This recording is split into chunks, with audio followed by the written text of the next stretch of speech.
Church, what would it look like if you were caught up in delight?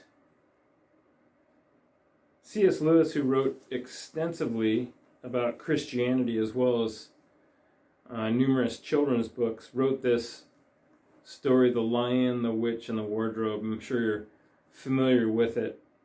And it became famous as movies as well. And it's interesting to kind of view that with Christian mindset, with that worldview, because C.S. Lewis found himself to be a believer, but it took years to convince him as an atheist that Christ was the one. And so he made these books with Christianity in mind, and a lot of analogous terms that we saw in the movies or at the book. One of them is this great sacrifice in this character Aslan, the lion, who is literally a depiction of Jesus as the Savior and the one that would die for the people.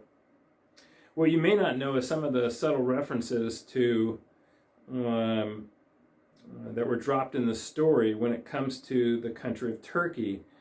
Apparently C.S. Lewis traveled there when it was the Ottoman Empire, and so there's references throughout. For instance,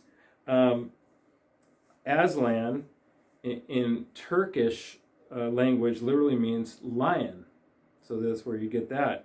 Peter the Magnificent is a reference to the great Sultan Suleiman of the Ottoman Empire. And then, of course, the one we want to talk about today is Edmund's fascination with this Turkish Delight, right? This candy, so dubbed, from Turkey. But remember his fascination with it, and the witch, which he didn't know was a witch at that point, said, "Hey, what would you desire the most? What's the thing you crave?" And he said, "Turkish Delight." And so this became something that he desired so much that he would literally sell out his siblings, the three of them, to get his hands on as much of this candy as he wanted. Apparently this is a difficult candy to make. Maybe you've made it before. I don't think it's something to be excited about, but I guess it's difficult to make just the right way. And C.S. Lewis describes it as being made correctly, sweet and light in the center. I guess that's what makes it that way. And it's even dusted with powdered sugar to amplify the thought of Christmas. That's interesting.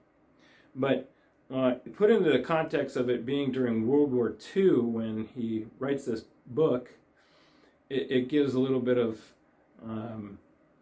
a kind of a setting to being very poor and sacrificing and so forth. And you just don't have time or the monies to have those luxuries as candy. And so he desired that with all his heart, and he got it.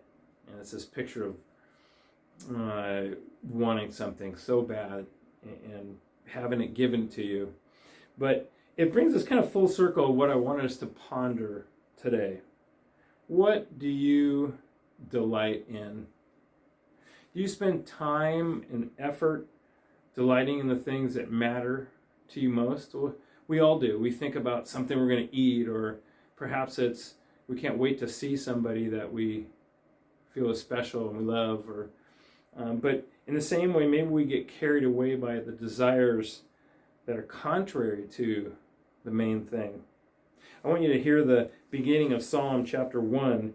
"Blessed is the man who does not walk in the counsel of the wicked, or stand in the way of sinners, or sit in the seat of the mockers, but his delight is in the law of the Lord.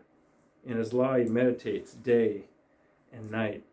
Scattered throughout the Psalms is this picture of a righteous person delighting in their God, seeking after him. A working definition is to please someone greatly, a high degree of pleasure or enjoyment.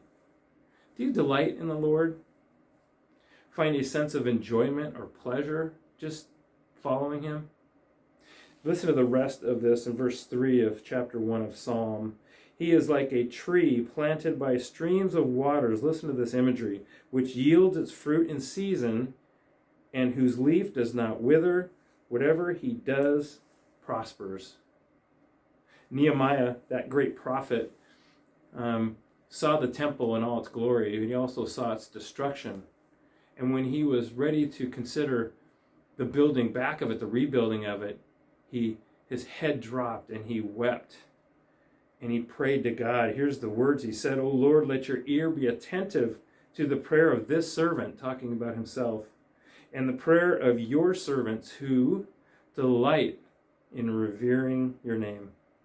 Church, let's find a moment today that we can delight in God today. Almost like Edmund desired this candy.